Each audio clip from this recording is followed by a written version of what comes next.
Hey, it's Deuce Mo, and yes, the Kings may be off today, but I just wanted to watch some Keegan Murray, and so I said, Morgan, can we please watch some Keegan Murray? He begged. I mean, he had 28 points, 12 rebounds, and a double OT win, and it was a lot of good stuff from that game. Deuce showed me one highlight, and I said, fine, let's go to the film room.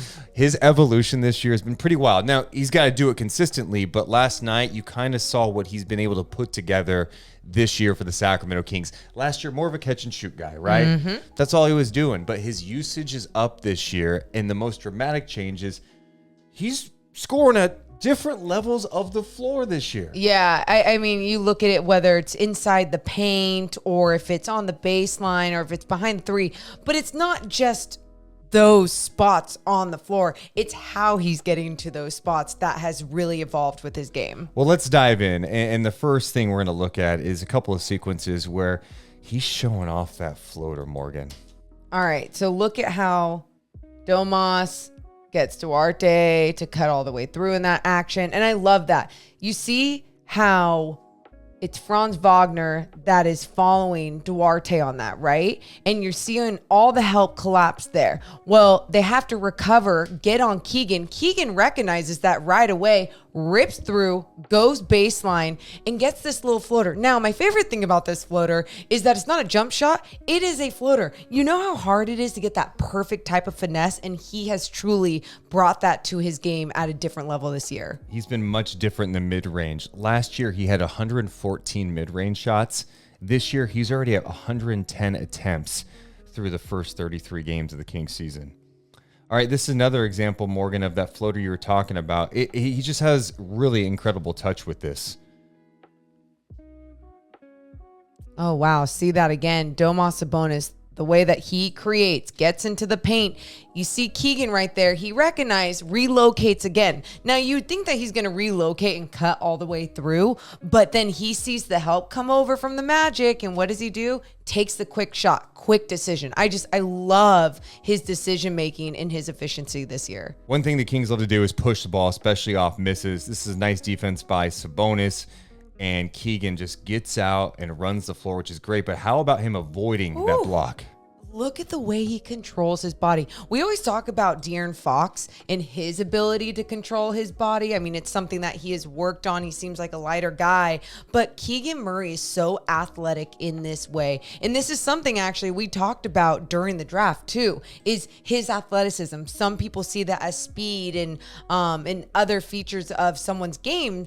But with Keegan, it's his ability to really control himself in the air. And you're seeing it right here as he has Paolo just kind of run by him in transition. This next play, Morgan. This is why we're in the film room. This might be my favorite play of Keegan Murray's career. Oh my God. Is that a hot take? I mean, a little bit. This was with Franz Wagner on him. And you know the Monk Sabonis action is going to cost so much attention, but Keegan's a threat from the outside. Wagner knows that, and he's coming out hard on Keegan Murray. But Keegan's like, I'm not just a catch-and-shoot guy anymore. I can put on the floor. What do you think of how Keegan handled this situation? Well, I thought Franz Wagner did a good job right there at first, staying with Keegan and really cutting him off. And what we saw last year is Keegan would pass that ball away, right? What you're seeing this year, he goes, oh, cut me off once. You can't cut me off twice. Double crossover, in and out, goes to the middle, down the left side, high off the glass. Are you kidding me? That's just a move he's not making last year. You're right. This is the first part where he gets stopped by Wagner. He's pulling it back out and he's passing the rock. No, he's like, I've worked on my handles. I'm going to attack. And he's patient with it. Like, look at him really survey the entire floor here and see what he wants to do. And he sees, okay, I got this lane. He's aggressive with it. And I love just the high arcing shot off the glass.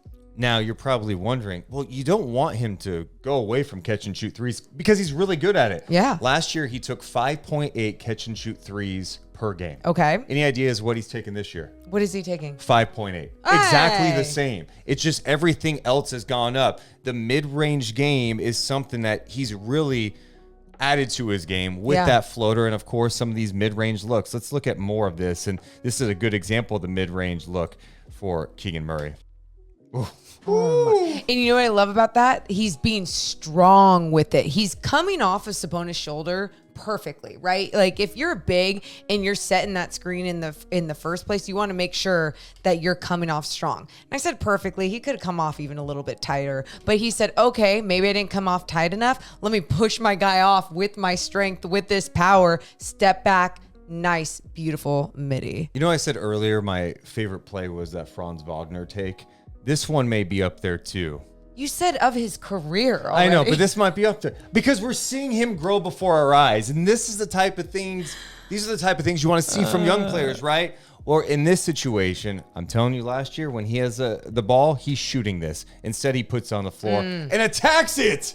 Ooh, I love that. I mean, one of my favorite things is him throwing it down, right? Going to the rim with authority too. That was something else we saw last year where it was like, hey, he needs to be more aggressive at the rim, you know, not finish softly. Don't just take every shot in the key as a floater, as a jumper. He's throwing it down at the rim. Love the dunk, but you're exactly right. He recognizes, I think it's Paolo Banchero again, running him off the line. So he says, okay, do that because I'm going to go all the way.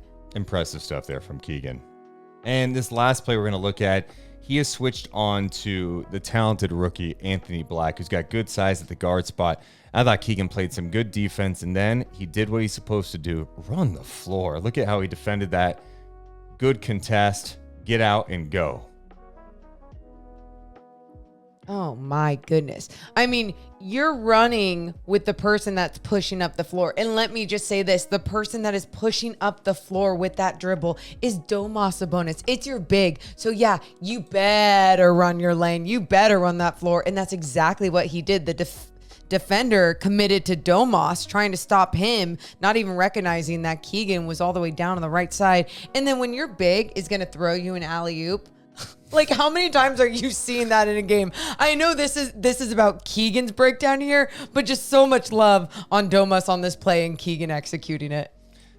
I just think there's a lot to be excited about with Keegan Murray. There's going to be ups and downs with any young player, and he just had a few game stretch where he was struggling a bit. But when you see these type of glimpses against, by the way, a team that has pretty good defense, too, even though they were shorthanded, it gets me excited about what he can be in the future. Absolutely. And I think you're going to see it go up and down because he's young and he's still trying to figure out how can I be a great two-way player and not just an offensive force. So there'll be many more Keegan Murray breakdowns in the future. What do you guys think of how he played? What do you think his ceiling is in the NBA? Let us know in the comments below. Hit the thumbs up and make sure you subscribe. We go live after every single Kings game. Deuce and Mo. Deuce and Mo, Deuce and Mo, they tell you what they know.